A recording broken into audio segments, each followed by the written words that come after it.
شروع کرتا ہوں اللہ کے نام سے جو بڑا مہربان اور نہایت رحم کرنے والا ہے۔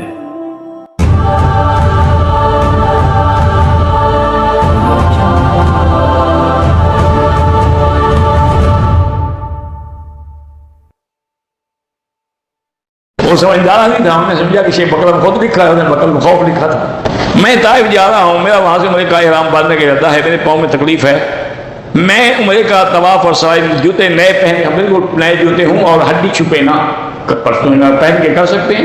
اگر بیرون ملک سے آپ سے کوئی رابطہ کرنا ہو تو یہ فیس بک والوں سے نمبر لے لیں۔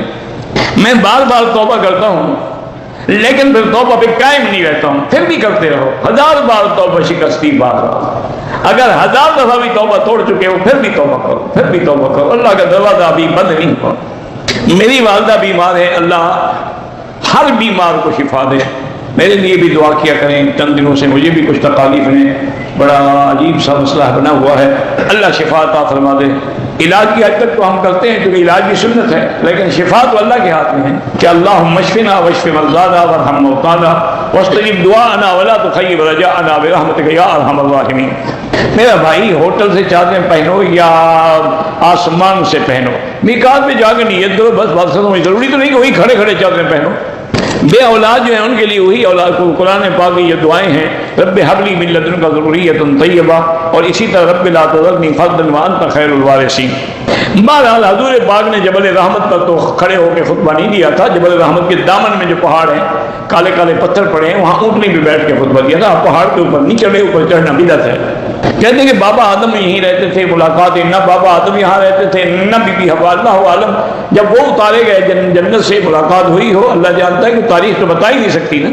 ماہواری والی عورت حرم میں نہیں آ سکتی، باہر سین میں بیٹھی رہے۔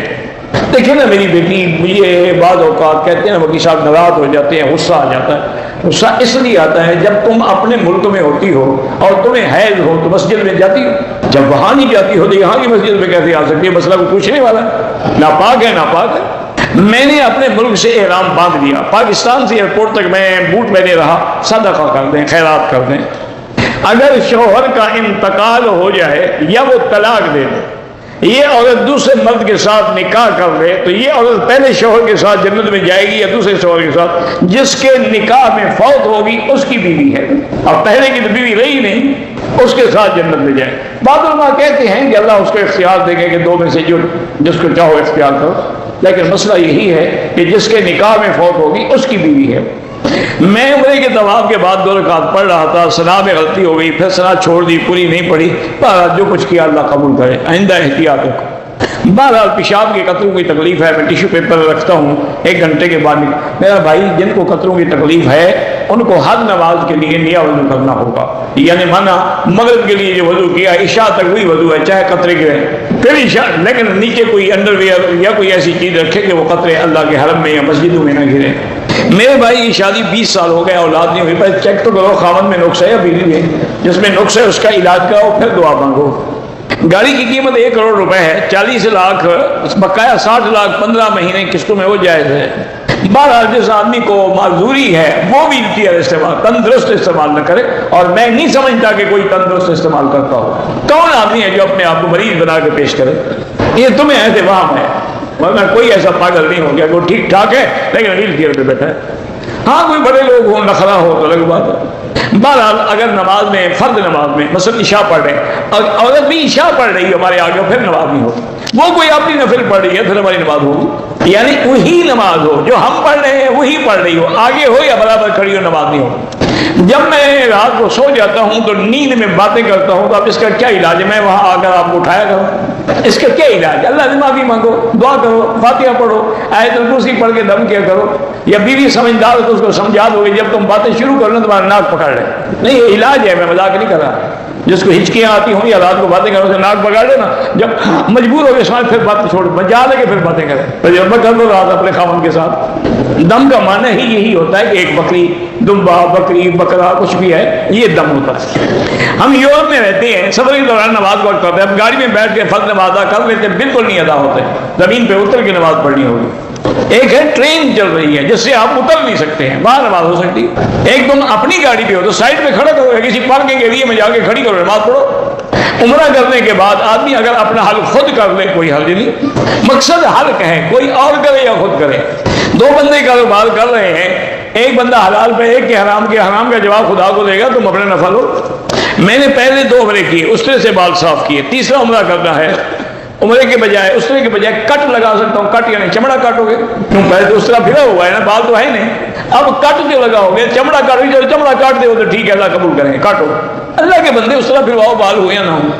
اگر گنجا آدمی عمرہ کرے وہ کیا وہ بھی اس طرح پھروائے گا. میں آپ سے عشاء کے بعد ملاقات کرنا چاہتا ہوں. بالکل میں کوئی افسر تھوڑا ہوں کہ میری ملاقات کے لیے پروٹوکول آفیسر سے اجازت لینی ہوگی. اب نیچے جب چاہے مل لیں. بہرحال وہی مسئلہ ہے کہ اگر بیوی، بعض علماء کہتے ہیں کہ بیوی خاوند کو زکوٰۃ دے، بعض کہتے ہیں اس کو بھی نہیں دے سکتی ہے. بہرحال وہی ہے نا کہ بعض علماء قائل ہیں، بعض علماء انکار کرتے ہیں. احتیاط اسی میں ہے کہ نہ دو. تم بیوی ہو اس کی، ویسے مدد کر دو اس کی، ضروری ہے کہ زکوٰۃ دے دو. بہرحال میرے بھائی کی شادی ہوئی، اللہ سب کو صاحب اولاد کرے. میں دادے کو عمرے کے لیے لے کے آیا، عمرہ بھی کرا لیا، طواف کرائے، لیکن مجھ سے راضی نہیں ہوتے. کوئی بات نہیں، بزرگ بوڑھے جو ہوتے ہیں وہ غصہ کرتے ہی رہتے ہیں، ان کی غصہ کرنے کی عادت ہو جاتی ہے، لیکن ان کا غصہ بھی اولاد کے لیے دعا ہوتی ہے. بالکل نہ گھبرایا کرو. جتنا وہ گالیاں دیں نا، کہو اور دو بابا، اور گالیاں دو، وہ پھر خود شرمندہ ہو کے انشاءاللہ چپ کر جائیں گے. اگر گھر کے قریب مسجد ہے، گھر میں نماز نہیں ہوتی، لا صلاۃ لجار المسجد الا فی المسجد. قرض کے لیے استغفار زیادہ پڑھو. حضرت ابو بکر نے لکھا ہے جو میلاد میں 1 ریال خرچ کریے. کہاں کی حدیث ہے؟ اس نے خود گھڑی ہے، بنائی ہے، گھڑن تو ہے، حدیث تو کوئی نہیں. رمضان میں روزے کے ساتھ مسواک کر سکتے ہیں. بہت علماء نے لکھا ہے کہ احتیاط یہ ہے کہ عصر کے بعد نہ کرے، تاکہ اس کی جو اندر کی ہوا ہے نا وہ باقی رہے. آپ نے بہت سارے وظائف بتائے ہیں، اس میں افضل کون سا ہے؟ سب کر کے دیکھ لو، جو تمہیں راس آ جائے وہ افضل ہے. 2 سال پہلے میرے دل کا آپریشن ہوا تھا. اب کوئی ٹینشن ہو تو دل گھبرا جاتا ہے، تو اللہ کے نام ہے یا قوی القادر المقتدر قوّنی وقوّ قلبی، ہر نماز کے بعد 7 دفعہ پڑھ کے دم کر کے دل کے مقام پہ پھیر دیا کرے.